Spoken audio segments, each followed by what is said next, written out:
여러분, 보통 법이라고 하면 우리를 안전하게 지켜주는 방패라고 생각하잖아요? 근데요, 만약 그 방패에 아주 작은 틈이 있고 그 틈 하나 때문에 우리 인생 전체가 무너질 수 있다면 어떨 것 같으세요? 오늘은 바로 그 얘기, 우리가 잘 몰라서 더 위험한 법의 회색지대에 대해 한번 제대로 파헤쳐 보겠습니다. 이 문장 정말 소름 돋지 않나요?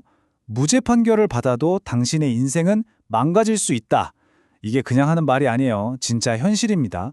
법원에서는 당신은 죄가 없습니다 라고 땅땅땅 선언을 해도 이미 고소당하고 수사받는 그 끔찍한 과정 속에서 한 사람의 삶은 완전히 망가져 버릴 수 있다는 거죠.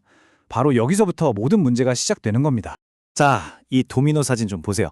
딱이죠? 정말 사소해 보이는 균열 하나가 결국엔 걷잡을 수 없는 재앙으로 확 번지는 모습을 보여주고 있어요.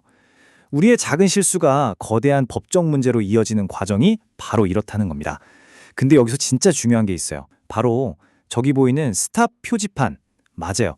이 재앙의 연쇄 반응을 중간에 딱 끊어버릴 방법이 분명히 있다는 겁니다. 자, 그럼 첫 번째 파트, 법에 숨겨진 덫에 대해서 한번 알아볼까요? 내가 결백하다고 믿는 것만으로는 왜 부족한 건지, 특히 우리 직장 생활에서 어떤 위험들이 숨어 있는지 한번 살펴보겠습니다. 생각해보세요. 검사 같은 법률 전문가가 나를 기소했다. 그 순간 최종 결과가 어떻게 나오든 상관없이 내 인생과 커리어는 이미 엄청난 상처를 입게 돼요. 그 소송 과정에서 들어가는 시간, 돈, 그리고 그 정신적인 스트레스는 정말 상상을 초월합니다. 말 그대로 과정이 곧 형벌이 되어버리는 거죠. 그럼 이제 우리가 일상에서 진짜 흔하게 겪을 수 있는데 법적으로는 엄청나게 헷갈리는 그런 상황들 몇 가지를 짚어볼게요. 이런 애매한 회색지대 때문에 나도 모르는 사이에 큰 공경에 빠질 수 있거든요. 자, 이거 한번 보세요. 뇌물죄랑 김영란법 되게 비슷해 보이죠? 근데 결정적인 차이가 있습니다. 뇌물죄는 이 돈을 받고 뭘 해줬다는 이른바 대가성을 입증해야 처벌이 가능해요.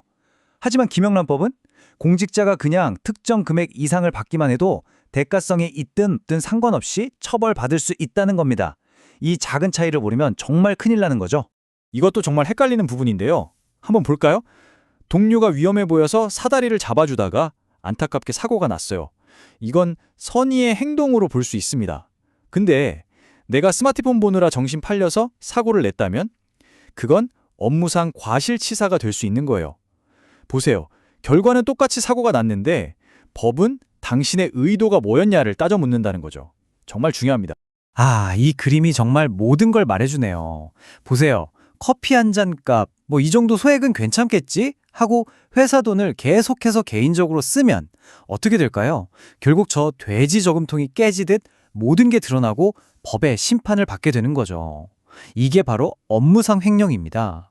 정말 사소한 행동이 얼마나 무서운 법적 문제로 커질 수 있는지를 보여주는 강력한 경고 메시지예요. 자, 여러분. 지금까지는 우리가 빠질 수 있는 위험한 덫들에 대해 이야기했잖아요. 그럼 이제부터가 진짜 중요합니다. 이번 이야기의 핵심, 이 모든 위험으로부터 나 자신을 지킬 수 있는 가장 결정적인 원칙에 대해 알려드릴 테요. 이 시계가 상징하는 건 바로 시간입니다. 골든타임이죠. 법적인 문제가 딱 터졌을 때, 바로 그 직후에 몇 시간, 당신의 첫 대응이 전체 사건의 방향을 완전히 결정해버립니다. 네, 바로 이 초동대처, 오늘 제가 가장 강조하고 싶은 단어입니다. 그럼 초동대처가 정확히 뭐냐고요? 말 그대로 문제가 터지자마자 내가 즉시 취하는 첫 번째 행동을 말합니다. 이 첫 단추를 제대로 끼우느냐 마느냐에 따라서 결과는 정말 하늘과 땅 차이로 달라질 수 있어요. 오늘 다른 건 혹시 잊으시더라도 이 초동대처라는 단어만큼은 꼭 머릿속에 새겨두셔야 합니다. 그럼 올바른 초동대처는 어떻게 하는 걸까요? 자, 이 3단계만 기억하시면 됩니다. 첫째, 이게 얼마나 심각한 상황인지 정확히 인지한다. 둘째, 절대 혼자 끙끙 앓지 말고 즉시 전문 변호사를 찾는다. 셋째, 전문가와 함께 체계적인 방어 전략을 세운다. 어때요? 간단하죠? 하지만 정말 강력한 행동 계획입니다. 자, 그럼 이 초동 대처의 효과를 극대화시켜줄 두 가지 강력한 방패가 있는데요. 그게 바로 의도와 절차입니다. 이 두 가지를 한번 살펴볼게요. 이 끊어진 쇠사슬을 보세요. 이게 뭘 의미할까요? 바로 나를 조사하거나 징계하는 그 과정, 즉 절차에 문제가 있다면 사건 전체가 무너질 수 있다는 뜻입니다. 이걸 어려운 말로 절차적 정당성이라고 해요. 아무리 내가 잘못한 것처럼 보여도 그 과정 자체가 불공정했다면 결과 역시 정당성을 인정받을 수 없는 거죠. 네, 바로 이겁니다. 만약 회사나 기관에서 내게 제대로 해명할 기회조차 주지 않고 일방적으로 징계를 내렸다? 그럼 그 결정은 무효가 될 수 있습니다. 심지어 법원에서 유죄 판결이 나왔다 하더라도 뒤집을 수 있다는 거예요. 그만큼 여러분의 절차적 권리는 아주 강력한 무기이자 방패가 되어줍니다. 그리고 또 하나의 정말 강력한 방패가 있죠. 바로 나의 선의입니다. 아까 봤던 사다리 예시 기억나시죠?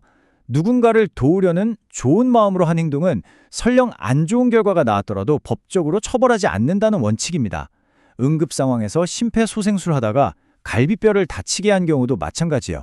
나의 의도가 순수했다는 것, 이게 아주 중요한 방어 논리가 되는 겁니다. 자, 이제 거의 다 왔습니다. 오늘 정말 많은 이야기를 나눴는데요. 이 모든 것들 중에서 이것만은 꼭 기억하자 하는 핵심 행동 강령만 딱 정리해 드릴게요. 나 자신을 지키기 위해 반드시 알아야 할 내용입니다. 이 말은 정말 가슴에 새겨두셔야 합니다. 주장하지 않는 권리는 보호받지 못한다. 법은요, 가만히 잠자고 있는 사람의 권리까지 알아서 챙겨주지 않습니다.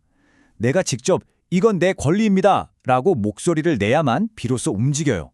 가만히 있으면 아무도 날 지켜주지 않는다는 거죠. 스스로 내 권리를 위해 싸우는 사람이 되어야 합니다. 자, 마지막으로 당신의 생존 가이드 이 4가지만 딱 기억하세요. 첫째, 무엇보다 신속하고 전문적인 초동 대처가 최우선입니다. 둘째, 나의 행동이 선의였다는 것을 항상 기록하고 증명할 준비를 하세요. 셋째, 과정이 불공정하다면 망설이지 말고 이의를 제기하세요. 그게 사건 전체를 뒤집을 수 있습니다. 그리고 마지막, 내 권리는 내가 직접 명확하게 주장해야 한다는 것. 이게 바로 여러분을 지켜줄 핵심 생존 전략입니다. 마지막으로 이 질문을 남기고 싶습니다. 아무리 공정한 판사라도 스스로 주장하지 않는 권리까지 챙겨줄 수는 없습니다. 자, 오늘 이야기 잘 들으셨죠? 만약 당신에게 그런 일이 닥친다면 당신은 당신의 어떤 권리를 어떻게 주장하시겠습니까?